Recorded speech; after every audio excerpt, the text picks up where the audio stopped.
നിന്നെ ഇവിടുന്ന് തുരത്തി വേറുള്ളവരടിക്കും ജാസ്മിനെ. അതിന് റോക്കിയുടെ ആവശ്യമൊന്നുമില്ല. നീ ഈ റോക്കിനെ ഒന്നും താങ്ങത്തില്ല. ഞാൻ നിന്നെ നോമിനേറ്റ് ചെയ്യില്ല ഈ വരുന്ന നോമിനേഷനില്. നീ ഒന്നും എനിക്കൊരു എതിരാളിയേ അല്ല.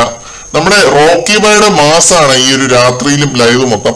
ജാസ്മിനും കട്ടയ്ക്ക് നിൽക്കുന്നുണ്ട്. തമിഴിലും മലയാളത്തിലും ഒക്കെ ആയിട്ട് മാസ് പറഞ്ഞ വായപ്പൂട്ടി സുമ്മാ എറിയിട നേരെ പത്ത് നേരെ നടട എന്നൊക്കെ പറഞ്ഞുള്ള പാട്ടൊക്കെ പാടി രസകരമായിട്ടുള്ള ഒരു ഫൈറ്റ് ഇല്ലേ നമ്മുടെ മാരാര് ശോഭ. ആ ലെവലൊന്നും ഇല്ലെങ്കിലും നല്ല രസമായിരുന്നു ഇവരുടെ ഈ ഒരു രസകരമായ ഫൈറ്റ് കണ്ടുകൊണ്ടിരിക്കാൻ. ഓൺകൂടെ ഇരുന്നാലേ കുഴി തോണ്ടമാട്ടെ റോക്കി, മുന്നിലെ നിന്തേ കുഴി തോണ്ടുവേ എന്ന് ജാസ്മിൻ പറയുന്നു. അതോൺ കനവ് എന്ന് റോക്കി പറയുന്നു. അങ്ങനെ ഈ ഒരു രസകരമായ തർക്കം ഒരുപാട് നേരം ഇങ്ങനെ നീണ്ടു പോകുന്നുണ്ട്.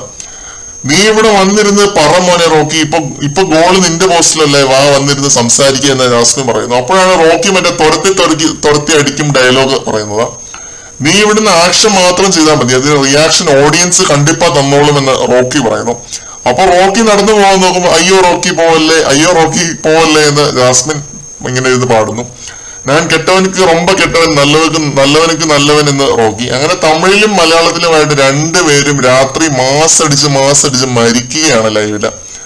ജാസ്മിന്റെ ട്രാക്ക് മൊത്തത്തിൽ മാറ്റി ഒരു ശോഭ വിശ്വനാഥ് ജാസ്മിൻ മൂസ ട്രാക്ക് പിടിച്ചതായിട്ട് തോന്നുന്നുണ്ട്. റോക്കിയെ തോണ്ടി ഇതേപോലെ രസകരമായ ഫൈറ്റുകൾ ഉണ്ടാക്കുക, ആ വഴി ഒരു എന്റർടൈൻമെന്റ് വാല്യൂ ഉണ്ടാക്കിയെടുക്കുക. ആ ഒരു ട്രാക്ക് നല്ല ട്രാക്കാണ്. ജബ്രി കോംബോയേക്കാൾ നല്ലതാണ്. ജാസ്മിൻ എന്തുകൊണ്ടും ഒരു നല്ലതും ഇത് തന്നെയാണ്. അത്യാവശ്യം മാസടിക്കലൊക്കെ ജാസ്മിൻ ജാഫറിന് ചേരും. അത് തമിഴിലും മലയാളത്തിലും ഒക്കെ ആയിട്ട് നല്ല ഐഡിയ ഉണ്ട്. റോക്കിയോട് കട്ടയ്ക്ക് പിടിച്ചു നിൽക്കാൻ പറ്റുന്നുണ്ട്. ഇങ്ങനെ മാറ്റി പിടിക്കുക ഓരോ ആഴ്ച, എന്നാൽ മാത്രമേ നമ്മൾ പ്രേക്ഷകർക്കും ഒരു മസ വരത്തുള്ളൂ. ഏത്